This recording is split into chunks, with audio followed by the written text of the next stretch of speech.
Oke, pertanyaan dari Fajril di kolom komentar, Bang, bagaimana caranya pasambahan minta doa sesudah makan? Oke, kalau pasambahan minta doa sudah makan, mungkin sudah makan orang beralek kok. Pasambahannya yang paling mudah, paling singkek mengajarkan. Pamunya si pangka mo, kemudian membawa kepada sultan. Mana sultan? Layam bawa mak katanya kan. Kasutan juga bawa main bawa sultan. Apa tu nan kadimbon ke sultan tentang kojo kitoko. Deklah sudah minum jo makan sultan ayilah tibo dinan sojuk juada lah tibo dinan sodang. Ambaan lah babaka pulo mas sultan. Hendak le sultan pada masa nan kini ko sultan yo kena bakondak kami ke sultan. Apa tu nang buah kondak kami kepada sultan? Yo nak minta dibacakan doa.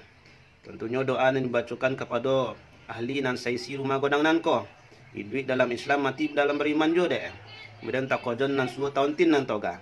Tambahan daripada itu tan doa untuk kita nan basamo.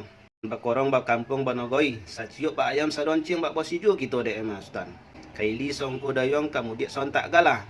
Tambahan daripada itu sultan tak lupa pula kita ke arwah orang tua-tua kita nan lah menconcang nan lah malatih nagoi kita ko.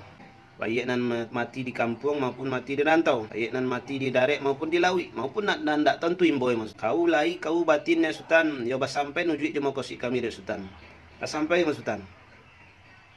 Itulah pasambahan singkek untuk minta dibacakan doa sesudah makan.